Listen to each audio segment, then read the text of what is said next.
boa tarde. Boa tarde a todos.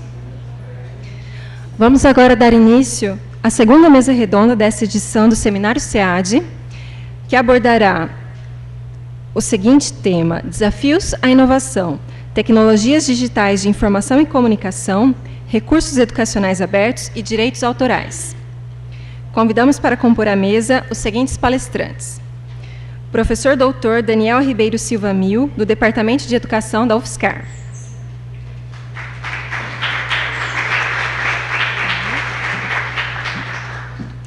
O Dr. Paulo Roberto Montanaro, da Secretaria-Geral de Educação à Distância da UFSCar.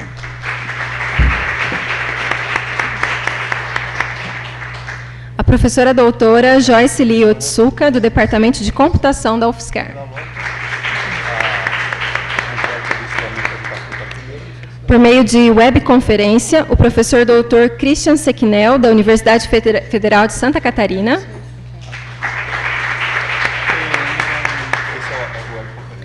E para mediar essa mesa, chamamos a doutora Maria Angélica do Carmo Zanotto, da SEAD UFSCar. Lembrando que cada palestrante terá até 30 minutos para sua explanação e depois disso terá início o debate conduzido pela mediadora. Já está na apresentação dele, viu? Esse é o filho de cá então, né? Já está na sua apresentação.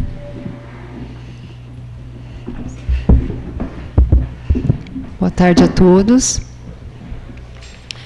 Fazer uma breve apresentação do professor Mil, nosso amigo, antes de qualquer coisa, né, Mil? O professor Mil é professor da Universidade Federal de São Carlos, onde trabalha como docente e gestor de educação à distância, doutor em educação pela UFMG, com pós-doutorado pela Universidade Aberta de Portugal. É membro do Programa de Pós-Graduação em Educação e do Programa de Pós-Graduação em Ciência, Tecnologia e Sociedade. É líder do Grupo Horizonte, grupos de estudos e pesquisas sobre inovação em educação, tecnologias e linguagens, e, como pesquisador, tem interesse particular pela intersecção das temáticas trabalho docente, tecnologias, linguagens, cognição e educação à distância. A palavra é sua. Boa tarde, pessoal, tudo bem? Olha só, antes de começar, eu queria muito agradecer a Angélica, ao grupo da SEAD, a toda a equipe de apoio, que sei que é um grupo vasto que está por trás para fazer o evento desse acontecer. Para a gente é um evento interessante. Eu imagino que todos os colegas que estiveram aqui de manhã e agora à tarde também passam por uma situação diferente aqui para bater esse papo, nessa troca de experiência com vocês, já que sabemos que boa parte de quem está presente no evento presencial e presença virtual também, são pessoas que já discutem conosco a educação à distância, faz conosco a educação à distância, não só pensa como faz também, e esta é a primeira experiência que nós fazemos aqui na instituição, em que nós somos de casa e palestrantes também.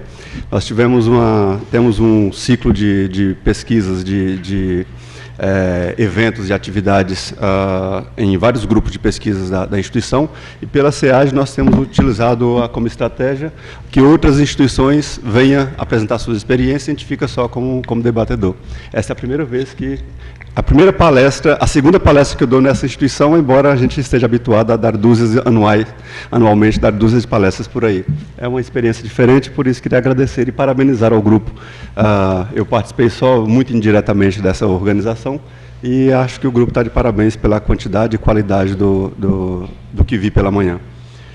Bom, então, embora a Angélica tenha feito uma apresentação formal e desnecessária, ali isso aumenta a responsabilidade para o que vai falar, mas eu queria muito que fosse um momento de apresentação de informações, para a gente pudesse bater um papo e dialogar um pouco sobre a temática que nos solicitaram. Foi apresentada como necessidade de diálogo, para fundamentar as discussões, uma análise mais sobre os desafios da inovação, sobre como que a educação e tecnologia se relaciona nessa perspectiva da inovação, como é que poderíamos pensar em melhor educação a partir da inserção de tecnologias. E queria fazer esse diálogo com vocês a partir da apresentação de elementos que pudesse possibilitar entender que inovação pedagógica não é a mesma coisa que inovação tecnológica, e que a inovação tecnológica ela vem como pressuposto, como condição, ou como fomento para a inovação pedagógica. Então, eu queria deixar claro que a discussão aqui é mais para trazer elementos e não exatamente para dar respostas. É uma discussão que gosto muito, venho fazendo isso há 2 décadas e pouco, então é algo que a gente já sabe mais ou menos como não dá certo. Então, a ideia seria essa, de trazer alguns elementos para discutirmos. Eu queria que você me avisasse quando passassem 15 minutos para eu me organizar para arrematar, viu? Eu trouxe aqui só 230 slides, então vai ser rapidinho, e já avisei para os colegas que o tempo deles não vai ser não vai ser possível eles abrirem a boca, porque eu vou monopolizar o tempo aqui, e não vou abrir mão. Bom, esse papel que a Angélica está desempenhando aqui é muito chato, que é um papel de mediar, de cortar, de podar, e eu já sei como é ficar aí, então eu vou tentar respeitar. Para começar a reflexão, eu queria propor 3 rumos, 3 blocos de questões que eu considero importantes. Geralmente, quando eu estou numa discussão de aulas de graduação ou mestrado... Opa, ali fora está melhor. Como dizem em Minas, o lenço caiu e pelo barulho era rosa. Quando eu vou fazer essa discussão em aula, a gente detalha esses 3 blocos de questões em várias outras. Mas eu queria primeiro trazer essas 3 que são mais, que abarcam as outras, e acho que seriam as principais naquela relação de uma dúzia que eu costumo apresentar numa discussão mais detalhada. A primeira delas é essa análise que nós temos que fazer entre o estágio que estamos tecnologicamente e o estágio que estamos de inovação pedagógica. Existe uma diferença muito grande entre as duas coisas, mas é importante que a gente não perca de vista que inovar pedagogicamente ela vai ficar muito mais fácil quando nós consideramos o estágio tecnológico em que estamos.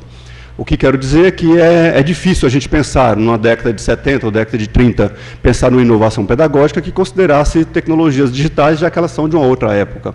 Mas também é difícil a gente querer dizer que não tínhamos inovação pedagógica naquela ocasião, só porque não tínhamos tecnologias mais inovadoras do que aquelas analógicas daquela ocasião possibilitaria. Então, essa relação entre tecnologia e educação, ela não é tão, por favor, ela não é tão distante assim quanto parece, mas é uma relação de dupla direção. Inovar pedagogicamente pressupõe inovação tecnológica, mas inovação tecnológica ela pode induzir ou pode até atrapalhar a inovação pedagógica. Esse primeiro bloco de questão aí leva a essa ideia. O segundo bloco é esse de que manter práticas atualizadas na velocidade que nós temos de tecnologias atualmente não é nada fácil. Existe um discurso tecnológico por trás, um discurso bastante sedutor de que inovar tecnologicamente é importante, que é o caminho e tudo mais, e a gente acaba ficando meio sem fôlego até de amadurecer e tornar as reflexões mais densas e tudo mais. Então, essa relação aí de transação do conhecimento num movimento muito acelerado de tecnologias novas a cada dia, a cada semana, comparando com a idade média ou com o século passado, ou com 2, 3 séculos atrás, praticamente minuto a minuto aparece alguma coisa nova, e os professores ficam ali meio na dificuldade, os gestores pedagógicos em geral, na dificuldade de tornar essa inovação necessária e presente na educação. Mas essa questão ela acaba dificultando um pouco a reflexão, mas não podemos deixar essa nuvem abarcar todo o processo. De que inovar pedagogicamente ela precisa desses cuidados de não adotar necessariamente a última tecnologia, e sim a tecnologia que melhor responde aos nossos objetivos pedagógicos. O terceiro bloco já está meio que embutido nas os 2 primeiros blocos de questões, e que seria esse de que inovar tecnologicamente implica necessariamente pedagogicamente, que é uma falácia, embora a gente perceba com muita frequência isso em práticas e em teorias que temos por aí. Bom, um pouquinho. Já passaram quase... Tá bom. Eu já falei que tenho 230 slides, ainda me pede para falar pausadamente, aí vai dificultar. Não, brincadeira. A minha cabeça redonda do Nordeste faz com que eu tenha um sotaque mais acelerado, e aí eu vou vou falar mais, Despacito, está na moda agora Despacito, né? Tem a música da onda é Despacito.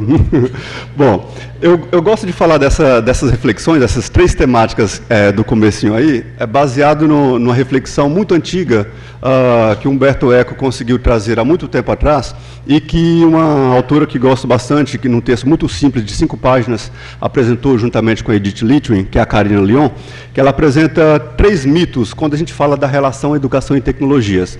Esses 3 mitos, eles estão muito presentes. Eu continuo falando rápido, né? Esses 3 mitos continuam muito presentes. Eu vou tentar falar mais devagar. Continuam muito presentes quando a gente vai refletir sobre aqueles três blocos de questões que eu apresentei anteriormente. O primeiro deles é esse, de que tecnofobia e tecnofilia, por vezes, são tomados sem considerar um ao outro. Existe uma dissidência, uma dicotomia entre fazer uma reflexão mais amadurecida, com maior aprofundamento teórico, e uma reflexão, por outro lado, de que simplesmente rejeitar aquelas tecnologias pode não ser a melhor coisa. A gente chama, Umberto Eco chamou de apocalípticos ou integrados, a Karina Lyon chama de tecnofobia e tecnofilia, e temos aí dúzias de autores que usam mais essa expressão tecnofobia para dizer a necessidade de tomar cuidado em incorporar as tecnologias, ter um pouquinho mais de cuidado ao analisar essas tecnologias, e por outro lado também simplesmente endeusar, achar que a tecnologia vai salvar as mazelas educacionais, que é o que denominam como tecnofilia ou apocalípticos, ou integrados, isso vai ser uma outra perspectiva. Essa autora traz, nesse pequeno texto, uma discussão de que é muito mais sensato pensar no equilíbrio entre essas duas coisas. O que está, de um lado, pensar que ela não vai resolver nada não é exatamente a melhor solução, pensar que ela vai resolver tudo também não é uma solução, que o ideal seríamos trabalhar com isso com mais cuidado e com mais perspicácia para fazer a crítica, mas não deixar de pensar que poderia ser melhor se fosse feito com tecnologias mais contemporâneas dos nossos estudantes e não as das nossas gerações ou gerações anteriores. O segundo mito seria muito frequente, especialmente no começo dessa discussão entre a educação e tecnologia, de que existe uma diferença muito grande entre processo e produto quando falamos de ensino baseado em tecnologias, especialmente as digitais. Vamos ensinar a tecnologia como produto, como resultado, a tecnologia pela tecnologia, ou ensinar usando tecnologias, mas valorizando o processo e por aí vai. E aí, quando eu vou discutir isso com mais tempo, eu geralmente trago uma discussão, uma reflexão mais poética, baseando em Mário Quintana, e que gosto muito de alguns poemas dele que traz essa ideia de que as vacas gostam mesmo da paisagem, e é por isso que elas voam bem devagar. São 2 poemas que ele tem que traduz bem essa ideia de que o que a autora diz que pensar no processo é muito mais rico do que pensar no produto. Ao invés de ensinar tecnologia, ao invés de ensinar alguém que usar o WhatsApp, usar as redes sociais, é ensinar, por exemplo, geografia utilizando GPS, utilizando os processos de geoprocessamento ou o mesmo Google Terra e por aí vai. O terceiro e último mito que ela nos apresenta de que inovar tecnologicamente não é a mesma coisa que inovar pedagogicamente. E pede para tomar cuidado, e é sobre isso que vamos falar nas próximas telas, por isso eu quis trazer esses 3 mitos, para poder fomentar uma discussão melhor relacionada com a reflexão que eu queria apresentar aqui. Sem entrar em detalhes, existe uma discussão muito antiga, mas ela foi muito forte aí na virada da Constituição de 88 para a LDB, de que nós precisávamos formar um novo ser humano no Brasil. Obviamente, isso foi herdado de uma discussão mais mundial de uma década, 2 décadas atrás, de que nós teríamos que formar um novo cidadão, que o cidadão dessa época, dessa era tecnológica, dessa era digital, não podia ser o mesmo cidadão anterior, e que, portanto, precisaríamos de pensar num novo perfil de estudante, que exigia um novo educador, que exigia uma nova proposta didática, e que isso teria influência direta sobre como e os materiais didáticos que a gente teria. Ou seja, novas formas de aprender, novas reflexões, e por isso a gente é levado a pensar em como é que as pessoas costumam aprender. As pessoas costumam aprender de formas diversas. Tem um autor que trabalha com isso bem, tem alguns autores mais voltados para estilos de aprendizagem, para aprendizagem passiva ou ativa, para a aprendizagem invertida, como foi discutido hoje pela manhã, e que essa discussão ela traz, todas elas têm algo em comum, que é a discussão de que nós aprendemos vendo, aprendemos lendo, aprendemos fazendo, aprendemos ouvindo, a informação que alguém já sistematizou, que alguém que pode ser mais fácil quando alguém já sistematizou, mas que eu posso aprender sozinho, inclusive, no contato com a natureza, no contato com algum artefato e coisa parecida. E quando alguém já aprendeu e nos ensina, isso é facilitado. Quando eu estou participando, é muito mais fácil do que quando eu estou só vendo, passivamente só ouvindo e por aí vai. E essa discussão ela é traduzida numa teoria chamada cone de aprendizagem, ou pirâmide de aprendizagem, ou triângulo da aprendizagem, que é a tradução dada para a teoria do Dale, que eu apresento aqui muito rapidamente, com uma ideia de por quanto tempo a gente consegue guardar uma informação quando eu tenho acesso a ela de forma mais passiva ou mais ativa. E aí ele apresenta um conjunto de argumentos, inclusive baseado numa pesquisa bem longa, que vai falando que o percentual vai aumentando quando eu começo a me preocupar naquele processo de ensino-aprendizagem baseado mais na participação do que simplesmente em ouvindo aquela informação. Basicamente, o que ele quer dizer é o seguinte: quando eu estou só recebendo a informação, sem o nível de envolvimento, ou seja, mais verbalmente ou mais visualmente, essa aprendizagem, que é considerada mais passiva, eu, no máximo, vou conseguir guardar, depois de 15 dias, mais ou menos 50% do que eu ouvi naquela ocasião, do que eu vi naquela ocasião, do que eu li naquela ocasião. Quando eu começo a entrar num nível mais de participação, de proferir palestra, ou seja, de falar e não só de ler e ouvir, e inclusive fazer, simular, aí isso passa por um processo mais ativo de participação, que a gente considera que a aprendizagem sobe, nunca vai chegar a 100%, mas segundo esse estudo, ele tende para uma otimização de guardar essa informação. Isso aí, pensando naquele processo de como a gente aprende, traz para a gente um conjunto de aspecto que a gente já sabe fazer desde o século passado, desde 3, 4, 5 séculos atrás, que é basicamente a ideia de preocupar com o que o aluno aprende, mas que isso tem um conjunto de elementos que articula-se bem com esse processo de aprendizagem significativa. O estudante com eles mesmos, nós sabemos muito bem que durante uma graduação no campus, ou mesmo no ambiente virtual, os estudantes aprendem muito bem convivendo uns com os outros. Os estudantes no contato com o conteúdo, seja ele proferido por um professor, um tutor, um monitor, ou mesmo através do conteúdo sistematizado no material didático. Esse conteúdo ele tem interação trans, interdisciplinar com outros conteúdos, com outros elementos, e isso tudo o professor está ali para tentar promover uma facilitação entre o estudante e o conteúdo.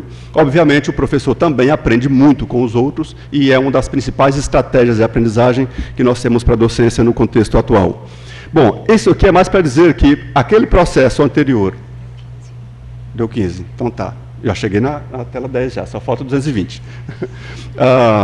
Aquilo que comentamos anteriormente, em como o cidadão pode aprender, como as pessoas podem aprender, visualmente, ouvindo, tendo contato através de aprender fazendo e tudo mais, isso faz com que a gente pense nesse processo como algo natural. Quando a gente pega na educação presencial para a educação virtual, por exemplo, ou quando eu quero inovar, eu tenho que considerar em que eu consigo inovar aqui. Ou seja, como é que eu vou conseguir inovar na aprendizagem significativa, ou como é que eu vou considerar a inovação? Seria na relação de um estudante com outro, ou de um conteúdo com outro, como sistematizar melhor meus conteúdos, em diferentes mídias, usando a tecnologia mais recente ou mais antiga, e por aí vai. Ou no processo como um todo, do ponto de vista da docência, como foi dito hoje, uma das estratégias muito comum atualmente, bem divulgada e bem interessante, a sala de aula invertida, como foi anunciada pelo professor Valente pela manhã. Isso são estratégias que estão tentando mudar esse esquemão que já existe há muito tempo atrás, embora a perspectiva pedagógica possa mudar de acordo com a época em que a gente vai considerar. Obviamente, no século XIX ou no século XVIII ou anteriormente, a gente não falava em construtivismo, em construcionismo ou coisa parecida, exatamente porque era de uma outra época, tínhamos um outro paradigma pedagógico ou mesmo tecnológico, que era o que era possível.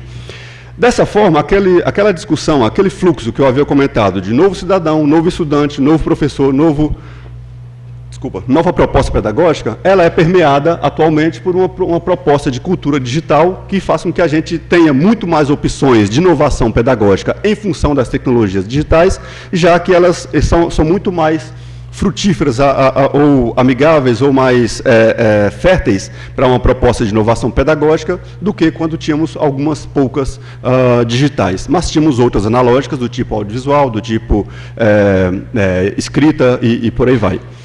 Se pensarmos, por exemplo, de quando não tínhamos a escrita para quando aparece a escrita, o processo de aprendizagem foi muito mais fácil só porque apareceu uma nova tecnologia. Passamos da oralidade para uma proposta pedagógica mais baseada na grafia, ou no grafocentrismo, no grafocentrismo mais tradicional, e quando surge o digital, quando surge a cultura digital, a gente migra para uma sociedade mais voltada para o grafocentrismo digital. Isso faz muita diferença do ponto de vista cognitivo e do ponto de vista pedagógico em termos de inovação. Bom, então na prática o que nós temos são ambientes educacionais em que nós podemos incluir novas formas de aprender, novas formas de organizar conteúdos. Conteúdos em textos, imagens, vídeos, áudios, discussões, interações diversas e por aí vai. Os ambientes virtuais basicamente simulam o que acontece na sala de aula, que poderia ser mais rico ou menos rico presencialmente, e faz com que a gente possa explorar outras tecnologias exatamente para organizar conhecimento nessas outras estratégias, nessas outras tecnologias derivadas aí, que seria a escrita, a imagem e por aí vai, o audiovisual e etc. Bom, aqui a gente tem um dilema atualmente, mas aí está um dos desafios atuais da proposta de inovação pedagógica, mais baseado nessa questão de qual adotar do que o dilema de como vou inovar se não tenho opção, como poderia ser em épocas anteriores. A quantidade de tecnologias atualmente ela já está muito avançada, e a quantidade é muito grande e faz com que a gente tenha um dilema, um desafio mais de saber selecionar para aquele determinado objetivo pedagógico do que exatamente explorar isso de outras formas. Eu trouxe aqui 3 telas, só a título de exemplo, para percebermos mais ou menos como é que pesquisas bem sérias, como eu gosto muito do trabalho feito pelo CETIC, que é uma instituição que faz levantamentos nacionalmente e até faz comparações internacionais, de como é que está a integração de tecnologias em sala de aula. E eles levantam alguns desafios, basicamente, em relação à perspectiva do professor, e aí eles chegam à conclusão que o aluno da escola pode saber mais do que o professor, mas muitos professores não consideram dessa forma como a gente costumeiramente ouve ou acha que aluno sabe mais tecnologia do que professor. Isso aí tem por trás um equívoco muito grande que eu acho que faz muita diferença quando pensamos em inovação e em desafios para inovar pedagogicamente o processo baseado em tecnologias. Bom, esse elemento basicamente é o conceito de tecnologia que nós temos. Quando eu pergunto para alguém se você sabe usar uma tecnologia, um professor, eu tenho 100% de certeza que um professor da rede pública de ensino da educação básica sabe muito bem utilizar uma tecnologia espetacular chamada escrita, chamada livro, e por aí vai. Então, achar que um aluno sabe usar a escrita melhor do que o professor faz com que a gente repense um pouco o que é saber usar uma tecnologia. E aí, trouxe 3 telas, essa dizendo que o percentual de professores que acham que o aluno sabe mais ou menos usar do que o professor, uma outra tela que diz qual a forma de aprendizado que o professor e o estudante teve para saber usar melhor tecnologias, e uma terceira tela da mesma pesquisa que diz qual a frequência das atividades em sala de aula. Percebemos ali, eu circulei os 3 primeiros, para percebermos que a grande parte dos professores ainda usam tecnologias digitais como exercício e prática de fixação de conteúdo, isso para a educação básica, como aula expositiva, como interpretação de texto, e não exatamente para formas mais ricas como interação e tudo mais baseado em tecnologias diversas, embora existam como aquelas mais para baixo ali. Bom, isso faz com que a gente pense em alguns princípios norteadores dessa relação entre educação e tecnologia, que baseiam os desafios que eu apresentarei logo em seguida. Eu espero que tenha uns 5 minutinhos ainda, né? Não, ainda tem. Tá. O primeiro deles é o seguinte, essa reflexão necessária que eu considero de que existe uma relação direta entre inovação tecnológica e inovação pedagógica. Isso está na base do desafio de saber inovar pedagogicamente. É muito difícil, embora possível, mas é muito difícil que alguém saiba inovar ou consiga inovar pedagogicamente, a minha relação com os estudantes, ou estudante com estudante, ou estudante com conteúdo, ou conteúdo com conteúdo, se eu não considerar alguma forma de relacionamento ou comunicação ou alguma tecnologia diferente. Isso porque é impossível que alguém eduque alguém sem alguma comunicação, ao menos a linguagem, que é uma tecnologia espetacular das principais, segundo a área do conhecimento. Então, se eu não consigo educar sem tecnologia, inovar tecnologicamente é um primeiro passo importantíssimo para que eu consiga inovar também pedagogicamente. Então, essa relação, essa reflexão precisa ser feita de modo que a gente saiba bem que os aspectos mais gerais da educação, eles estão diretamente vinculados, historicamente, inclusive, à forma como eu posso usar ou explorar as tecnologias à minha disposição. Lembrando que a melhor tecnologia, como falei no começo, não é aquela tecnologia mais última, mais recente. É a tecnologia que melhor responde aos meus objetivos pedagógicos e por aí vai. Do ponto de vista da cultura educacional, também é um outro aspecto, um outro princípio que eu considero muito importante, que sabendo que a educação está diretamente relacionada com as tecnologias disponíveis, o uso disso vai me dizer qual a potencialidade pedagógica que eu consigo, mas isso está no ser humano e não na tecnologia. É o ser humano, é o educador, e talvez por vezes o educando, é quem vai dizer que se aquela tecnologia pode me facilitar a construção do conhecimento ou não, como um possível educando ou educador, que o educador também aprende muito enquanto ensina.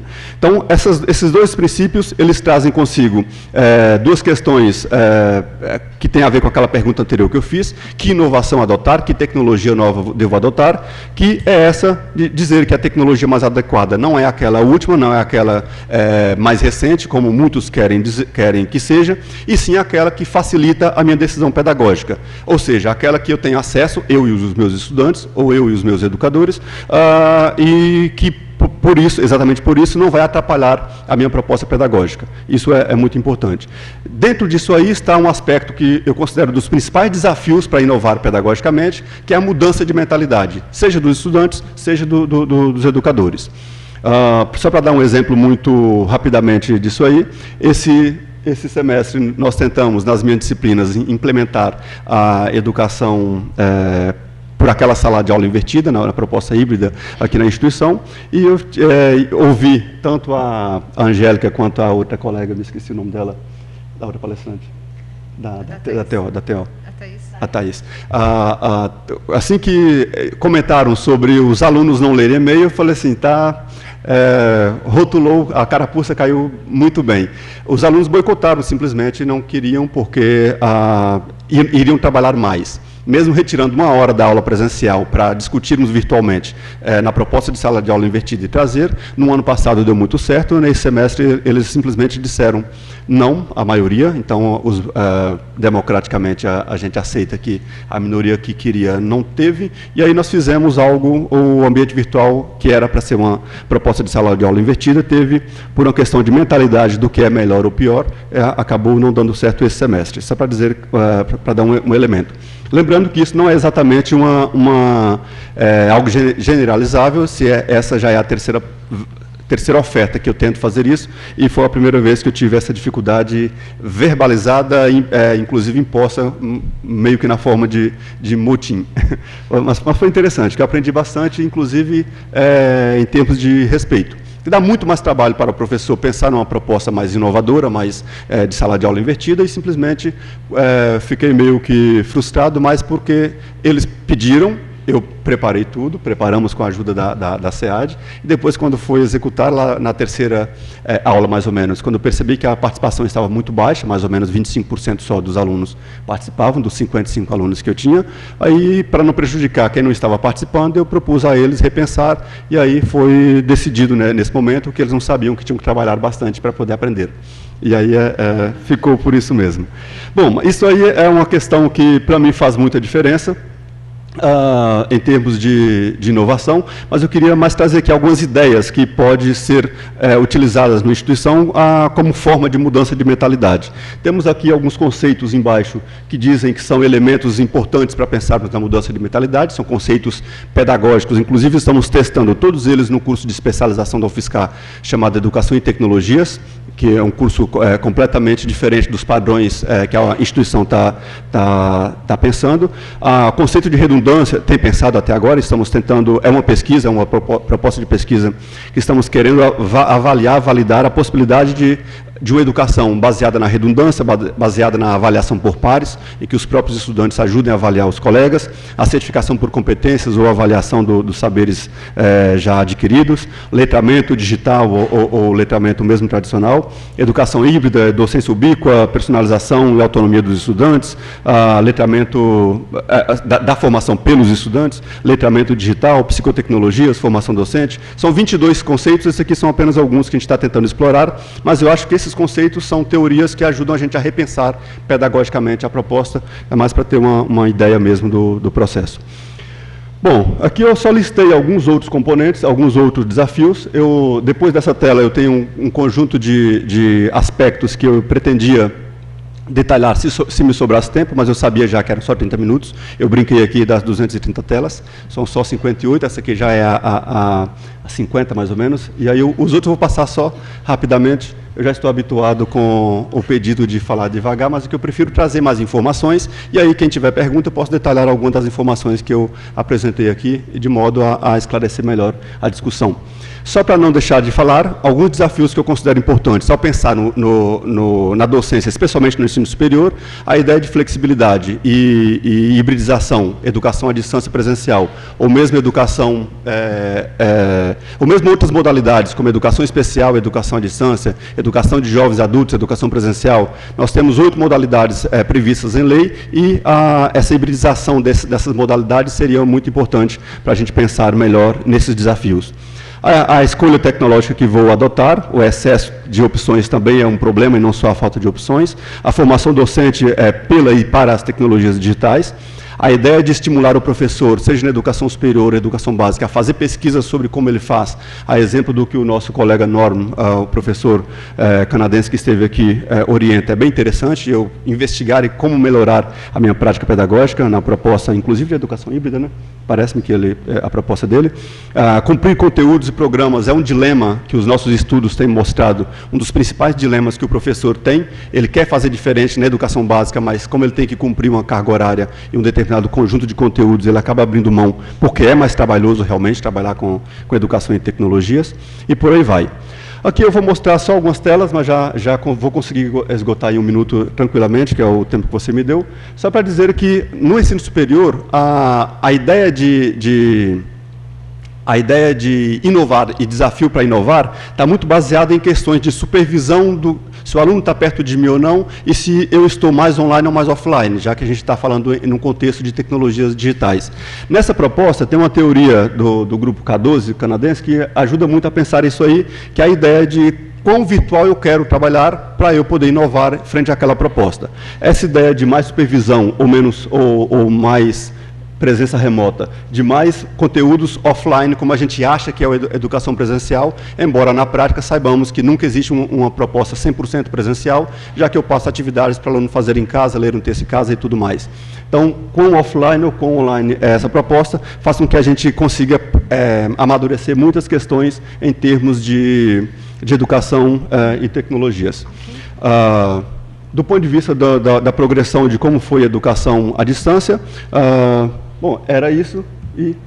Ok. Bom, aí cheguei em 230 telas no meu tempo, ela acabou de cortar agora. Devo ter passado uns 5 aí, mas é isso. É um papelzinho chato esse, né, Yolanda, que a gente tem que fazer.